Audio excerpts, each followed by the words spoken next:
ஹரே கிருஷ்ணா. ஓம் நமோ பகவத்தே வாசுதேவாய. ஹரே கிருஷ்ணா. ஸ்ரீமத் பகவத்கீதை அத்தியாயம் 2. கீதையின் உட்பொருட் சுருக்கம். பதம் 47. கர்மணியேவதிகாரஸ்தே மா பலேஷு கதாச்சன மா கர்ம பலஹேதுர்போர் மாதே சங்கோஸ்துவகர்மணி.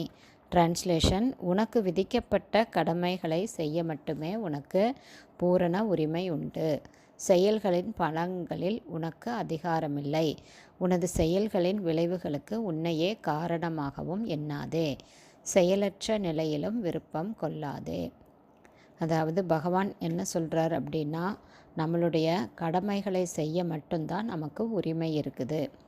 அந்த கடமைகள், செயல்கள், அதில் வரக்கூடிய பலன்களில் நமக்கு எந்த அதிகாரமும் இல்லை. மேலும் நம்மளுடைய செயல்களுக்கு நம்மளையே காரணமாகவும் நினைக்கக்கூடாது. மேலும் செயல் அற்ற நிலை, அதாவது ஒரு செயலை செய்யும்போது அதுக்குண்டான பாவ புண்ணியம் நம்ம அனுபவிப்போம். அதனால் செயலற்ற நிலையில் இருக்கலாம் அப்படிங்கிறதும் நாம் ஆசைப்படக்கூடாது. நம்மளுடைய செயல்களை செய்யணும். அதே மாதிரி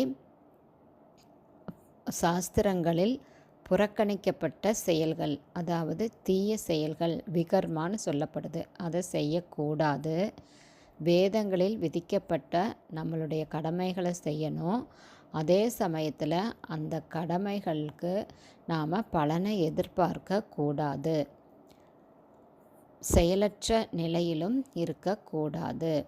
அதை தான் பகவான் இந்த ஸ்லோகத்தில் சொல்கிறாரு. நாம் செய்யக்கூடிய செயலில் பலனை கருதாமல் நாம் செயலை செய்யும்போது இந்த பற்றில்லாத முறையான கடமைகள் சந்தேகமில்லாமல் ஒருவனை விடுதலை பாதையில் கொண்டு செல்லும்.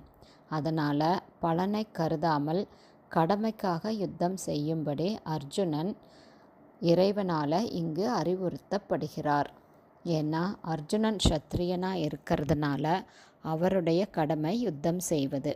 மேலும் இந்த யுத்தம் அவராக கொண்டு வந்தது கிடையாது. துரியோதனனுடைய பிடிவாதத்தால் இந்த யுத்தம் நடக்குது.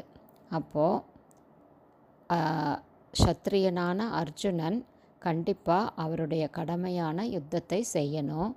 அதே மாதிரி பலனை எதிர்பார்க்க தேவையில்லை அப்படின்னு பகவான் இங்கே சொல்கிறார். அதனால் நாமளும் நம்மளுடைய கடமையை பலனை எதிர்பார்க்காமல் செய்யணும். அது ரொம்ப முக்கியமாக நாம் தெரிஞ்சுக்க வேண்டியது. ஏன்னா பலனை எதிர்பார்த்தே ஒவ்வொரு செயலையும் செய்கிறோம் நாம.